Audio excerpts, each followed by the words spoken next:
Bismillahirrahmanirrahim. Alhamdulillahi Rabbil Alamin. Ar-Rahmanir-Rahim. Maliki Yawmiddin. Iyyaka na'budu wa iyyaka nasta'in. اهدنا الصراط المستقيم صراط الذين أنعمت عليهم غير المغضوب عليهم ولا الضالين آمين. Ramadan, another Ramadan. Another Ramadan, Ramadan, another Ramadan, another Ramadan, another Ramadan. Another Ramadan is refreshed by Coca-Cola, nourished by Checkers Custard, and seasoned by No. In Ramadan, we are all connected. We all have the same empathy towards one another. We all feel the same rush to catch the moment of iftar and walk into the same special home-cooked meals. Every Ramadan, we are one when we fast, but not always when we break fast. This Ramadan, let's break fast together. Coca-Cola, real wonder. Checkers custard na da saukin damawa. Sanya checkers ɗinki cikin kwano, sai ki zuba ruwa ki dama shi, sai ki zuba tafashashen ruwanki a kai har yayi kauri. Checkers custard sumul yake, gashi kamshin sa na jan hankali. Mama kin gama ne? Nemi ainihin Checkers custard don gina jikin iyalinki kullum da wannan ɗanɗano mai gamsarwa. Checkers shine ainihin custard. So the second responsibility a woman has towards her husband is obedience and loyalty. I said earlier, for every woman, look at the person that you want to choose as your husband very well. If you know he's so weak that you may not be able to obey him, don't marry him. Because if you marry him, the marriage is going to be in trouble. And loyalty is wider in meaning than obedience. Loyalty in the sense that whether he is there or not, you know what he wants, you know what he doesn't like. Don't do it because you are not there, because he's not there. Then part of the responsibilities of a woman towards her husband is for her to respect him. And she should also be patient with him. She should not stand and argue with him. When he's talking, she keeps quiet. So all of these things are very important, including sexual capacity, sexual rights of her husband. She must make sure that she makes herself available for her husband to be enjoyed in the bedroom. May Allah make it easy for us. So, I was going to ask, I was keenly listening to those things that you were saying and all, and I'm trying to relate it to our current reality as a people. We hear a lot of stories, even some of us go through some of these things. A situation where this situation is like ideal situation, yes, where the man has the capacity, financial. You might have the capacity before marriage. Somewhere along the line, the capacity is no longer there. Yes. And you see, like you said, a lot of women are out there working, and it may not necessarily be to compete. It may be for need to, sustain the family as well. So, in this, our current reality, how, it has changed from the ideal. Yes. How well can we still maintain the ideal in this reality? Yes. I didn't say that women cannot even work away from home. But the best thing is to work from home so that they'll be able to perform their Home management home duties. Yes, because that is their primary duty as far as Islam is concerned, as far as marriage is concerned. One way or the other, those women that are out there, one way or the other, they will fall short in their domestic activities, and this is where we're having serious problems. Now, the husband is a medical doctor, the wife is a lawyer, having briefs in courts from Lagos, moving to Abuja. When the kids come back from school, where do they go to? They go to nearest houses with children whose values, to families whose values are different from yours. And when you lose Islamic value in your children, you are gone. All of the wealth that you are trying to accumulate, at the end of the day, when the children grow up and they don't have Islamic understanding, they will not be able to respect you.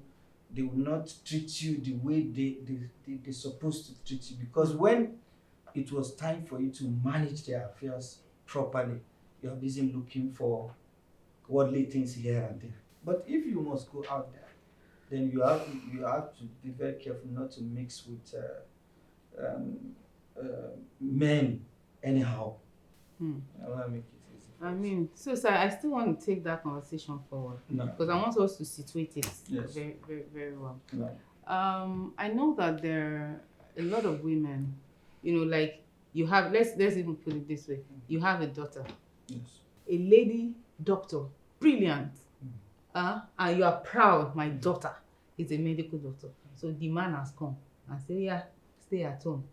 You cannot practice because you need to take care of the home front, and your responsibility as a wife, as a Muslim wife, is to stay at home, manage whatever. Apart from the fact that, so my point is, aside the fact that people are working for money, some people are working to fulfill, dreams that they have, especially women. They want to fulfill the dreams that they have as a medical doctor, not because of the money, quote and unquote. So, I mean, even to the father, the pride that my daughter is a medical doctor, and now she's married, she's supposed to stay at home.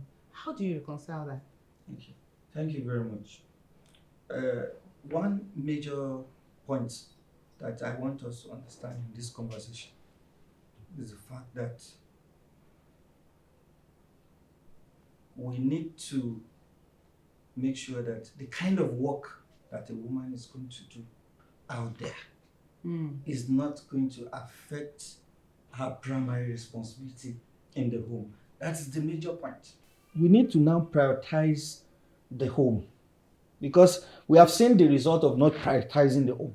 Now, it is hard to find a family now that you will not find children misbehaving on a large scale. I think there are lots of distractions. Yes. It's not even about the mother not being at home. It's not because you're working. That's why you're lagging. There are other cases of, what's it called now? Laxities that could happen. Even though even as a full-time housewife, it doesn't mean you have the best of children. And you are full-time, you are not working, you're supposed to focus on home. If we look at your children, they are not like the best examples for children. It's just there's a whole lot. It's just like factors. We had said earlier, that the first thing is to tie the camel. When the principle of tying the camel first is to be applied here, is prioritize your home first. It is possible for a woman to prioritize her home, then we still find some, but this cannot actually be compared to those who are not prioritizing their homes. Because when you go up and down, everything boils down to the woman in the house. And if a woman is not even a good woman, it is very hard for you to find good fruit from her. Allah protect us. So back to the issue of divorce. the practical steps of getting a divorce in Islam. Thank you very much. We first need to agree that the rate of divorce in our society is alarming. Yeah. It's alarming. We should first agree on that. Then we now need to mention the factors that are leading to this problem that we're facing. What are the factors? The first one is ignorance. People are ignorant about marriage and they want to be married. Sometimes when couples come to me on a premarital basis, I quiz them. I ask the man, can you recite a verse of the Quran to me regarding marriage? Can you give me a hadith regarding marriage? They are unable to mention a verse or a hadith regarding marriage, and they want to get married. So that is one of the biggest problems. So to curb the problem of divorce in our society, we need to be learned in what marriage is all about. And stop focusing on weddings.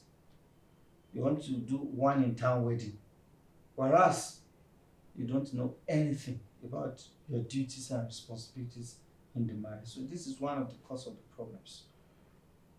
Another cause of this problem is lack of counseling. People don't go for counseling. They think that what is the counselor going to say? In fact, these days I do tell sisters that if you invite your would-be husband for a premarital counseling and he is negative about it, then that's a red flag.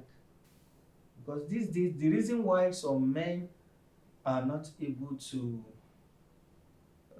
receive admonition from the scholars when they want to admonish them about their marital dispute is because they are very, very stubborn. Ego. If I must use that statement. Yeah, and also they have the ego. The ego, the man's ego. Yeah. So one of the ways to reduce the ego before marriage is for him to meet a counselor. You will both be counseled. And part of the resolution would be that if there is any issue in this marriage that you are about to enter into, somebody can intervene. Though the best thing is for couples to resolve their disputes within themselves. But in a situation whereby they are not able to resolve it within themselves, they should look for reasonable third parties. The best of the third parties that they can use in this regard are their family members. Those from the husband side, حكما من أهله وحكما من أهلها. And those from the wife's side. The wife's side. So they can come together, have a meeting. So, and if that does not work, then the next thing is to try and have what we call mutual understanding. It could be by way of pronouncing the talaq to the wife that don't think I can continue with this. So there's nothing bad in that. These days, many people see divorce as a bad thing, but sometimes it could be a solution to the problem. The husband and wife may not be compatible in some ways. So the marriage shouldn't have even worked. Yes, in the first place. So we have so much to talk about, but I don't want to go deep into those areas because there are things that a man should watch in a woman before getting married to her. There are things a woman should also look for in a man before getting to ensure compatibility. But you may really never know. Yes, it's just about trying. That's why we keep talking about tying one's camel. Because there are some people that would say, "Ha, you know those kind of things." Like there are pretenders. The parts of them that you have seen, we say, you have a very good whatever to work with, they may not even only to get into. they may not. Yes, it might just also like be they were. getting I said- into the marriage that I just said changes that- the dynamics. I Yeah. said there are Yeah. pretenders because they are pretenders. They're actually pretenders. You know, there are some. Let me tell there you, are some, okay. from experience, Mm. I know men who will tell you at the end of the day, when things get hotter, that I just wanted to, you understand? Yeah. They will tell you the truth at the end of it. That one can dog off on Subhanallah. Another Ramadan. Another Ramadan. When marital problems get to the peak, then the right decisions must be taken. For instance, when they become violent with each other, and you cannot even know where it will end. A similar story happened in northern Nigeria a few years ago. You can remember that case, Okay. where it was the wife that stabbed I stabbed the the husband. That's another case. So where we appeal to parents of ladies not to rush Indulge. to their husband's house and start packing their loads, and no, we are appealing to them not to do that hurriedly. So they should do what they should do to resolve the dispute first. But when divorce becomes inevitable, they should Situations like this. they should not lose guard. We have had many cases of women dying in abusive marriages, and men also dying in abusive marriage. So that's why Allah said, فَإِذَا بَلَغُنَا أَجَلَهُنَّ فَأَمْسِكُهُنَّ بِمَعْرُوفٍ أَوْ فَارِقُهُنَّ بِمَعْرُوفٍ. So the separation should be devoid of enmity. So this is the best thing to do by both parties. May Allah help us. I mean, in this case now, so is a case of influence.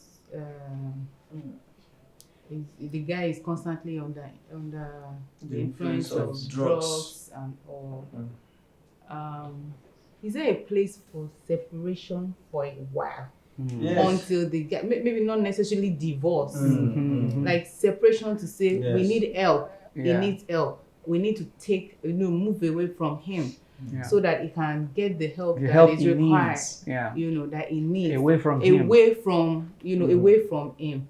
Because sometimes too you realize that some of the things that women deal with, and even men deal with in marriages, not many people know about it. Because the parties want to, maybe secretive, but maybe the parties just wants to keep the sanity of the sanctity of their whatever, sanctity of their marriage, so they are not out there to themselves. But by the time it gets toxic, at what point would you then realize that you need help, and then you are calling for the required help?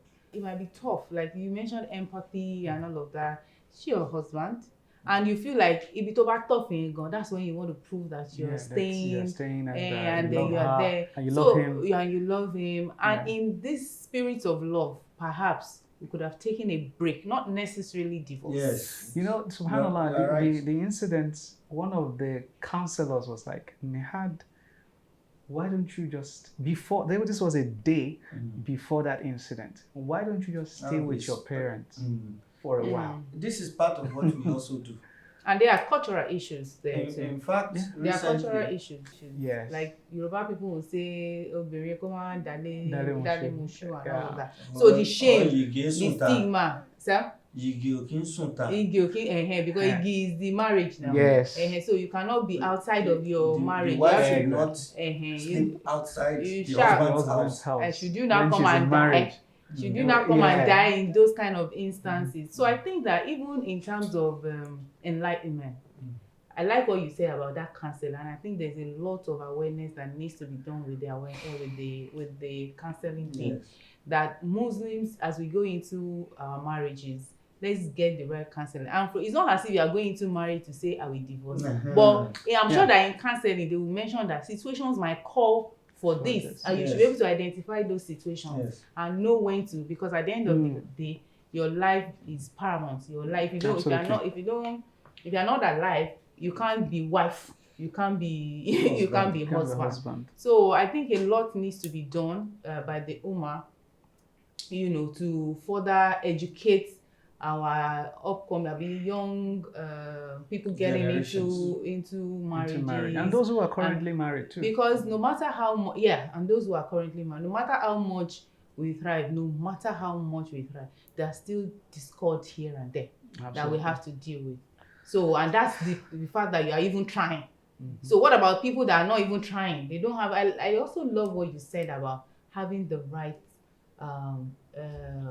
putting your head in that right space for marriage. You have to understand that there are responsibilities that come with it, and they are not going wasa.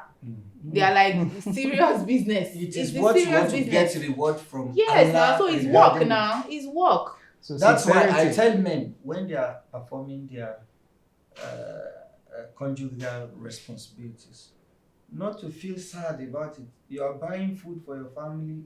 Why are you sad? You should be happy. Yes. When you are praying, do you feel sad?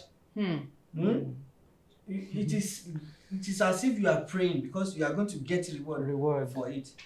Even in the sexual intercourse, the sexual right you are fulfilling, Allah is paying you. Your record is full of rewards from Allah subhanahu wa ta'ala. That is an act of worship. That is what makes it 50% of your assessment.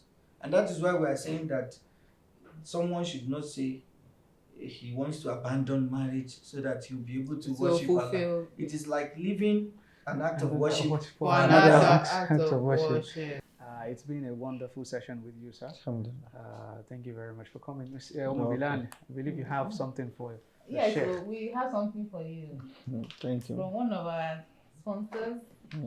They are married to us. Okay. No divorce, inshallah. My wife loves it so much. Really? It's got different flavors. Yes, it's called the celebration pack. It's got the chocolate, the vanilla, milk, and banana flavors. So they want you to enjoy this Ramadan, especially with your family.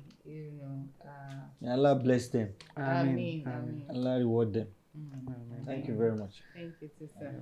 Very welcome. It has been a wonderful session with our marriage counselor here on Another Ramadan TV. Ustaz Abdul Latif Lanre Abdullah, aka As-Sudaisi. Remember to follow us on Instagram at Another Ramadan_TV and subscribe to our YouTube channel at Another Ramadan TV. We will be here again tomorrow. Please join us tomorrow again on another exciting segment. Inshallah. On behalf of myself and the other crew member in the studio and my sister, we greet you all with Assalamu alaikum wa rahmatullahi wa barakatuh. Give thanks to Allah for the moon and the stars. Praise Him all day for what is and what was. Take hold of your iman. Don't give in to shaitan. Oh, you who believe, please give thanks to Allah. Every father, every daughter, every son. That the answer lies only with Family, we are one. Which family? One couple divorce. I beg you to face me. I pray for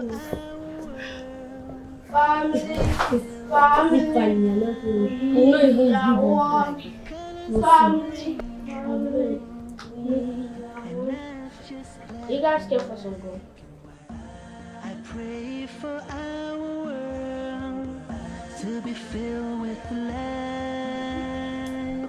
I pray for all of us to choose the path that's right.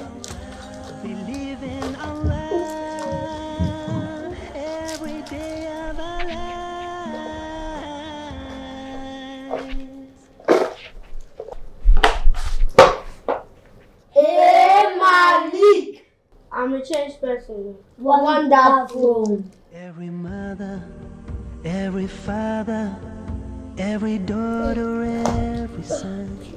Family, family, we are one. Family, family, we are one. Family, family, we are one. Family, family, we are one. Filled with smiles, like the colors of a rainbow, and now it's just black and white. I pray for our Checkers custard na da saukin damawa. Sanya checkers ɗinki cikin kwano, sai ki zuba ruwa ki dama shi, sai ki zuba tafashashen ruwanki a kai har yayi kauri. Checkers custard sumul yake, gashi ƙamshinsa na jan hankali. Mama kin gama ne? Nemi ainihin Checkers custard don gina jikin iyalinki kullum da wannan ɗanɗano mai gamsarwa. Checkers shine ainihin custard. In Ramadan, we are all connected. We all have the same empathy towards one another. We all feel the same rush to catch the moment of iftar and walk into the same special home-cooked meals. Every Ramadan, we are one when we fast, but not always when we break fast. This Ramadan, let's break fast together. Coca-Cola, real wonder. Assalamu alaikum wa rahmatullahi wa barakatuh. Ramadan Mubarak. Taqabbalallahu minna wa minkum. My name is Sophia Salahuddin Sophie Toba. You can see I'm happy because on today's episode, we're going to be doing something new. We are making a waffle, and it is coconut and potatoes waffle. So to do that for us is Chef Ogi. Assalamu alaikum. Welcome to the show. You're looking nice. Thank you too. I love your glasses. Thank you. Yeah. And yours too. Thank you. So let's get started. Right.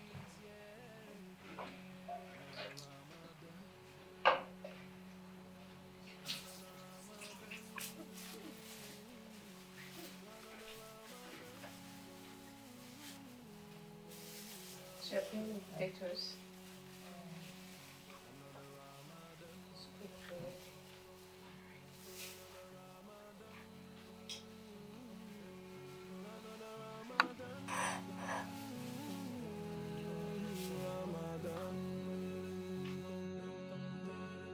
We pay zakat for those in need, giving out all that we can.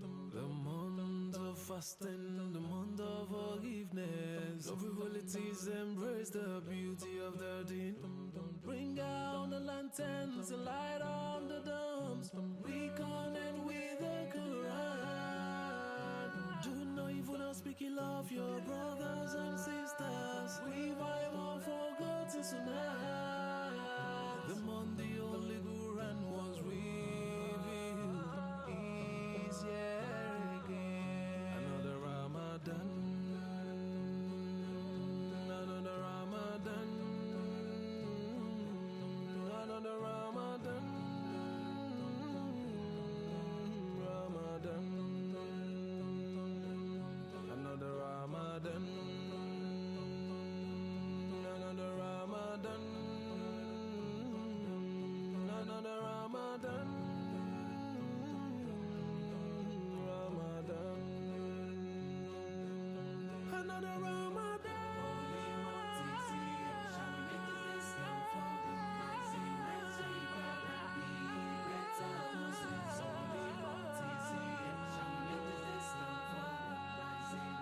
Brothers and sisters in Islam, our food is ready. I can't wait to eat it. Just like I should just, on behalf of our sponsors, to present you this little gift. Wow. Thank you so much for sharing this with us, your secret recipe and your pro tips. We really appreciate it. Thank you very much. I really appreciate it. You're welcome. To our viewers, please subscribe to our YouTube channel at Another Ramadan TV. Give us a follow on Instagram at Another Ramadan _TV and follow us on our TikTok page at Another Ramadan TV series. Do not forget to turn on your notification button.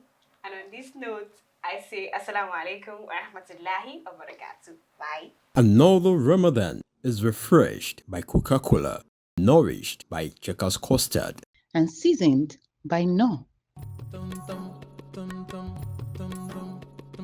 holy month is here again, praising Allah all day. From dawn to dusk, we fast and pray, we chant and put to chain. Bring out the lanterns, light up the domes, we connect with the Quran. Do not even speak ill of your brothers and sisters, revive unforgotten sunnah. The month the only Quran was read.